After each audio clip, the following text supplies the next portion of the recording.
Why do the most ambitious and even cruel people seem to dominate the world, while the most honest and talented often remain on the sidelines watching from afar? You must have asked yourself this at some point. And if you're here, it's because you want answers. If merit and justice were truly the pillars of society, the top would be occupied by the wisest and most virtuous. But that's not how the game of power works. Nietzsche understood this better than anyone. He saw the dynamics behind the rise of a powerful and exposed and uncomfortable secret. The values we are taught to follow, actually a mechanism to keep us submissive. If you've ever felt frustrated watching unscrupulous people triumph while the righteous suffer, it's time to understand why the worst people reach the top.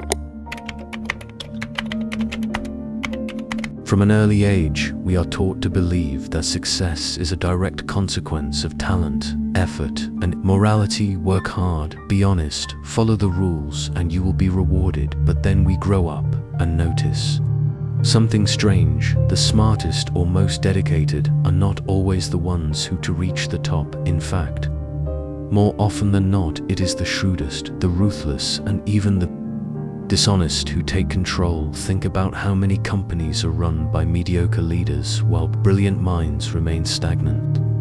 How many politicians are elected not for their ability to govern, but for their talent in lying with charisma. Nietzsche saw this contradiction and challenged the idea of a just and meritocratic order. To him, the world was not governed by a scale that weighs virtues and distributes rewards proportionally. What truly determines someone's rise is not how much they deserve it, but how willing they are to play the game of power without hesitation. And this game has rules that are very different from what we usually imagine. It does not necessarily reward the most capable, but rather those who understand the psychology of domination, who know how to exploit the weaknesses of others, and who do not hesitate to impose their will. Often the most talented people lose precisely because they believe that their talent alone will be enough. They wait for recognition, when in reality, the world responds far more to boldness than to competence. If the top were a place reserved only for the most virtuous, the history of humanity would be entirely different. But there is a relentless logic that governs power, and nature helps us understand it. If there is something nature understood like few others, it is that power is not achieved merely through talent or justice. It is a game, and a brutal one. Those who rise to the top are not necessarily the ones with the best ideas or who work the hardest, but those who understand the hidden rules of this game and are willing to use them without hesitation. At the core of this dynamic is the will to power, an essential concept for nature. Unlike the simple desire to survive, the will to power is the force that drives individuals to expand their dominance over the world. For some, this means creating, innovating, and pushing boundaries. For others, it means manipulating, subjugating, and eliminating. Competitors' history is full of examples of figures who were neither the brightest nor the most ethical, but who possessed an unshakable determination to exert power over others.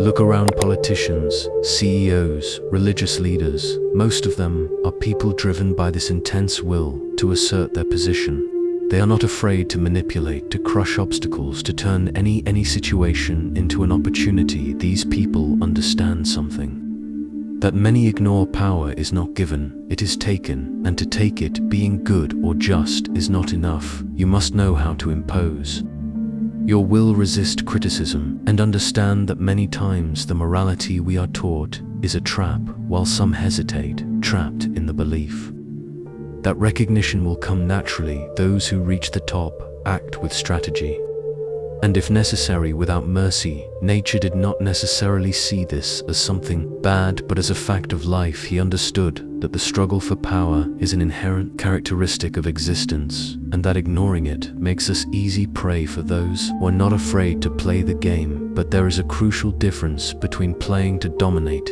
and playing to create something great. To understand this difference, we need to look at one of nature's most provocative concepts. Throughout history, two fundamental forms of morality have emerged: master morality and slave morality. Understanding this distinction is essential to grasp why certain people dominate while others submit. Master morality is the morality of strength, of asserting one's own will, of creating values based on excellence, courage, and greatness. For those who follow this morality, the world is not a place where one seeks approval or waits for justice to be granted. The master imposes his vision, takes what he desires, and does not ask for permission to exist. Fully slave morality, on the other hand, is born from resentment. Those who lack power, the weak, the repressed, the resentful create immorality that turns their impotence into virtue. They come to believe that submission is noble, that suffering is a sign of spiritual superiority, and that the powerful are inherently evil. Instead of seeking power, they demonize it. Instead of striving for growth, they condemn. Those who grow nature saw this inversion of values as one of civilization's greatest tragedies. Over time, slave morality spread and became the foundation of Western culture. We came to value obedience, forced humility, and purposeless sacrifice, while despising those who dare to assert their own greatness. As a result, many believe that being good means being passive, that being just means accepting injustices, that seeking power is something dirty. But nature warns that this belief is precisely what keeps us weak, while those who follow master morality take the world for themselves. Those who follow slave morality live waiting for justice to fall from the sky. The problem is, as we've already seen, the world does not operate that way, and those who understand this dynamic become the true rulers. But what, in practice, separates those who reach the top from those who remain in submission? What separates those who dominate from those who are dominated? Is it merely a matter of intelligence, luck, or privileged? Nature would say no. The true difference lies in mentality. Those who reach the top have a specific way of seeing the world and themselves, a psychology that naturally inclines them toward power first. They do not seek approval, while most people fear displeasing others. Dominators do not care about being loved. They want to be respected. They know that trying to please everyone is a sign of weakness, and that the relentless pursuit of acceptance often paralyzes action. Second, they understand that reality does not reward the most just, but the most determined. For these individuals, there is no room for victimhood. If the game of power requires boldness, strategy, and sometimes a certain degree of coldness, they accept this reality rather than deny it. Moreover, dominators have a keen instinct for detecting weaknesses. They know that most people act out of fear of rejection, failure, exclusion, and they use this to their advantage. They do not bind themselves to moral rules that limit them, but to the rules that work within the game they are playing. But this raises an important question. Where does justice fit into all of this? If dominators are those who disregard traditional values, is expecting the world to be fair nothing more than an illusion? Believing that the world is just is one of the biggest traps a person can fall into. Nature saw this belief as a dangerous illusion because it causes many to remain passive, waiting for justice to prevail one day. But reality is different. The world does not distribute rewards according to moral merit, and those who expect to be recognized simply for being a good person often end up disappointed. The idea of justice, as we were taught, often serves as a mechanism of control. We are told that if we follow the rules, if we are patient and virtuous, life will reward us. But while some wait, others take what they want. The most successful people understand that justice, when it exists, is not an absolute principle of reality, but something that must be created and imposed. Nietzsche believed that those who see this truth gain a brutal advantage over others. They do not waste time complaining about what is right or wrong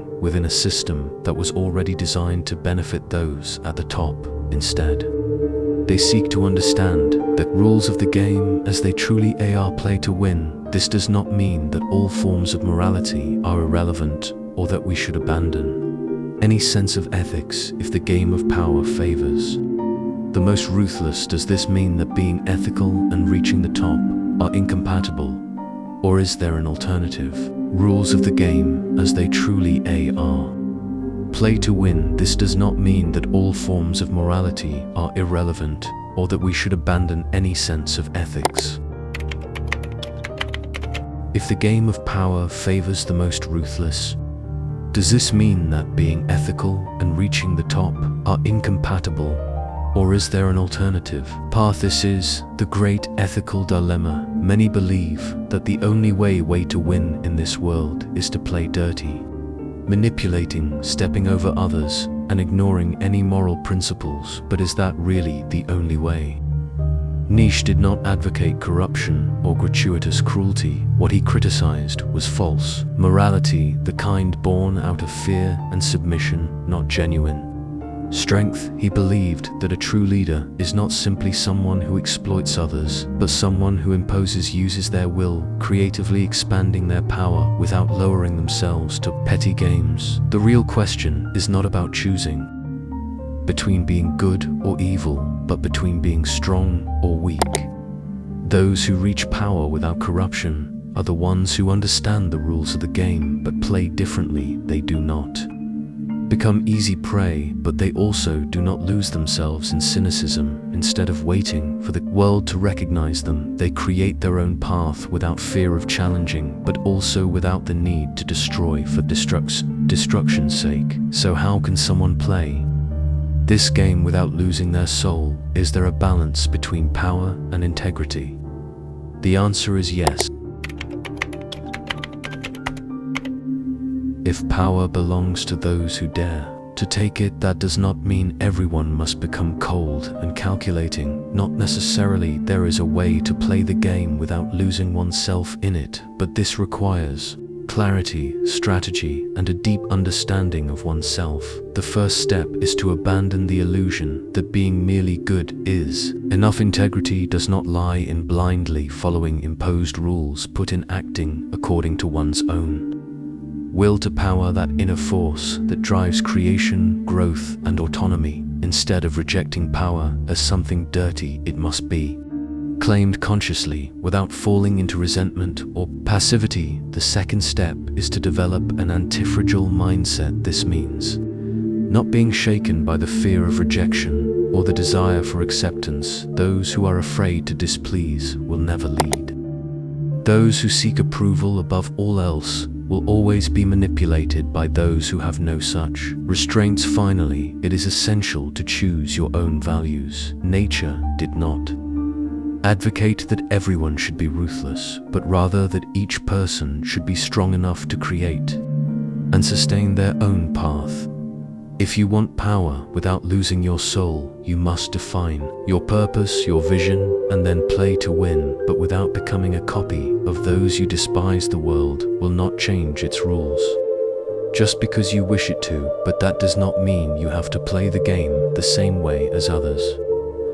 There is a difference between being dominated and choosing your own destiny. Nietzsche showed that power is not a matter of justice or merit, but of will and strategy. By understanding this, we stop being mere spectators and start acting consciously without waiting for the world to grant us permission. But this does not mean we must become cynical or abandon all sense of integrity. The true challenge is not just to attain power, but to do so without losing the essence of who we truly are. The practice of constant self-reflection helps us question our values, understand our true motivations, and reject ready-made truths. Take notes on your daily decisions, observe where you are limiting yourself, and reflect on what you truly want to build. Additionally, strengthen your emotional resilience. The path to the top is not comfortable, and those who fear discomfort will never reach it. Learn to handle criticism, rejection, and challenges without being shaken. This does not mean becoming so hardened that you lose empathy, but rather developing an inner strength that prevents you from being easily knocked down. Finally, remember, power itself is neither good nor evil. It merely reveals who you truly are if you wish to achieve something great without being corrupted. The key is not to reject the game, but to play it with awareness. If you enjoyed this content and want to understand more about life's questions, subscribe to the channel and share this video with others who are also among the awakened.